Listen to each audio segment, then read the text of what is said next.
Nous ne parlons pas beaucoup. Et pendant que j'étais en train de lui parler, vous savez, je ne suis pas en train de lui dire, voici c'est ce que tu as fait. Mais je lui dis ce que je faisais. En fait, Dieu met en moi, dans mon passé, certaines actions que je faisais et c'est ce qu'il était en train de faire actuellement. Je lui ai dit, tu sais, l'alcool était un déclencheur de tout dans ma vie, dans mon passé. À chaque fois que je prenais l'alcool, ça déclenchait pas mal de vices. Ça déclenchait la débauche.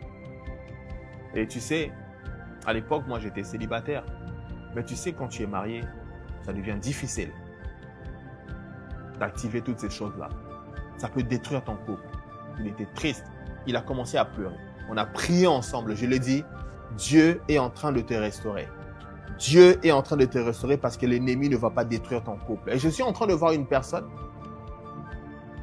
Tu ne savais pas, tu as pris certaines actions très proches de tes amis, très proches de l'alcool qui peut déclencher pas mal de choses, qui va faire en sorte que ton couple deviendra en péril. Et je prie pour toi maintenant là où tu te trouves dans le nom puissant de Jésus. Vous savez, les hommes ne parlent pas beaucoup. Mais là où tu te trouves, prends un temps, va à côté, lève ta main parce que Dieu est sur le point de te délivrer de la chose qui est en train de déclencher la destruction de ton couple. Maintenant, tu es délivré dans le nom puissant de Jésus. Pendant que je suis en train de parler de ça, waouh, je sens la présence de Dieu, une forte présence de Dieu. Il y a une personne, rassure-toi, Jésus revient. Rassure-toi, Jésus peut revenir en tout temps.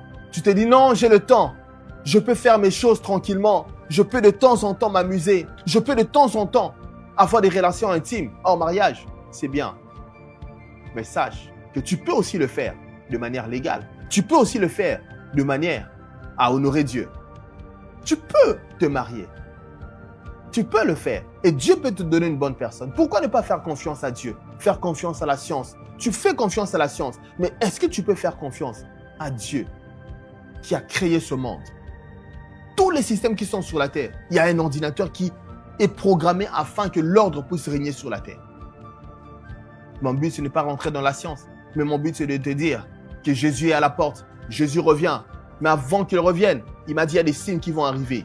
Les personnes seront délivrées. Ça sera un signe que le Fils de l'homme est sur le retour. Et notre dernier point aujourd'hui, nous allons aller, c'est le réveil individuel. Vous savez, quand dans une maison, les enfants vivaient comme ils voulaient, mais chaque enfant a une chambre.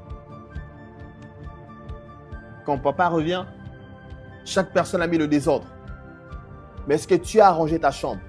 Et pendant que je préparais ce message, j'étais en train de voir, jeune fille, femme, tu veux te marier, mais ta chambre est toujours sale. Comment veux-tu te marier si ta chambre est toujours sale? Comment veux-tu trouver un homme si ta chambre est toujours sale? Apprends-moi à mettre l'ordre dans ta chambre.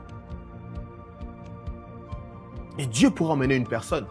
Pourquoi tu veux faire déshonorer Dieu? Dieu t'envoie une personne, mais ta chambre est toujours sale. Ça, c'est une parenthèse. Ça, c'est une parole de sagesse. Ta chambre est toujours sale. Apprends à nettoyer. Apprends à mettre l'ordre dans ta chambre. Pourquoi? Parce que même quand Jésus revient, chaque vie, ta chambre doit être en ordre. Ta vie doit être en ordre. Ta vie doit être propre. Pas par ta propre force, mais par la force du Saint-Esprit. Vous savez, s'il y a une personne qui peut aller au plus profond de ton cœur, aller corriger ton cœur, c'est le Saint-Esprit. Un psychologue peut faire une partie du travail, mais c'est lui qui guérit nos maladies internes. C'est le Saint-Esprit. Et il y a une personne, tu as besoin de faire confiance au Saint-Esprit. Il y a une personne qui a besoin de mettre sa vie en ordre. Pourquoi? Parce que Jésus est à la porte. Et ne cours pas essayer d'arranger toute la maison. Allez dire à tout le monde, allez, répentez-vous, Jésus est en train de revenir. Il pose la question à toi. Est-ce que ta vie est en ordre? Quand Jésus est à la porte, ce n'est pas le moment d'aller dire aux autres, vous allez aller en enfer, vous allez aller en enfer, parce que vous ne suivez pas mon Dieu.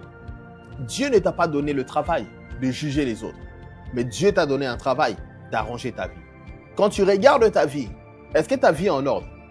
Parce que si Jésus revient, la Bible dit qu'il reviendra comme un voleur. Nous allons aller dans Apocalypse chapitre 3, 20. La régie, affichez-le nous, s'il vous plaît, à l'écran.